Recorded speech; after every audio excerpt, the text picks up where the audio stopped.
আসসালামু আলাইকুম রহমতুল্লাহি ওয়া বারাকাতুহু। সম্মানিত প্রিয় মুসলিম ভাই ও বোনেরা, আজকে আপনাদের মাঝে আলোচনা করব ৫ ওয়াক্ত নামাজের সময়সূচি, তাহাজ্জুদ, সেহরির শেষ সময়, ইশরাক, চাঁদের নামাজের সময়সূচি, ইফতারের শেষ সময়, নামাজের নিষিদ্ধ ওয়াক্তসমূহ, প্রত্যেকটা জেলা বিভাগগুলোর নামাজের সময়সূচি।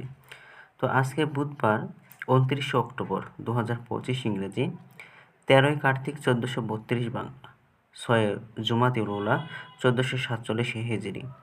ঢাকার মতো পার্শ্ববর্তী এলাকার নামাজের সময়সূচিগুলো তুলে ধরব, তারপরে অন্যান্য জেলা বিভাগগুলোর নামাজের সময়ও তুলে ধরব। তো যে যেখান থেকে ভিডিও দেখছেন কমেন্ট করে জানাবেন।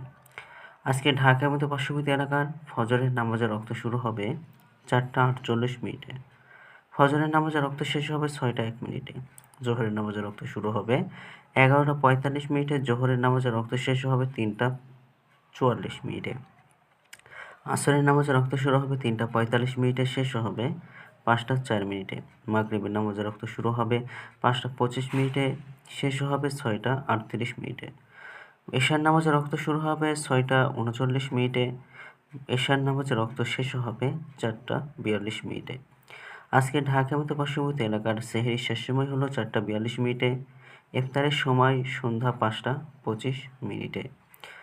আজকের নফল নামাজের উত্তম সময় হলো ইশরাকের রক্ত সকাল ৬টা ১৬ থেকে ৮টা ২০ পর্যন্ত, চাঁদের রক্ত সকাল ৮টা ২১ থেকে ১১টা ৩৮ পর্যন্ত, তাহাজ্জুদ নামাজের রক্ত উত্তম সময় রাত ৯টা ৪৮ থেকে ভোর ৪টা ৪২ পর্যন্ত। নামাজের নিষিদ্ধ অক্ত ৩টার সময়, সকালে ৬টা ২ থেকে ৬টা ১৫ পর্যন্ত, দুপুরে ১১টা ৩৯ থেকে ১১টা ৪৪ পর্যন্ত, সন্ধ্যায় ৫টা ৫ থেকে ৫টা ২১ পর্যন্ত। এই ছিল আমাদের ঢাকার মতো পার্শ্ববর্তী এলাকার নামাজের সময়সূচি।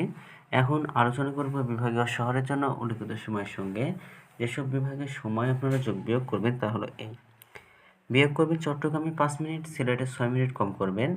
ঢাকার মতো পার্শ্ববর্তী এলাকার নামাজের সময়সূচি থেকে চট্টগ্রামে ৫ সিলেটে ৬ কম করে গণনা করবেন, তাহলেই হবে।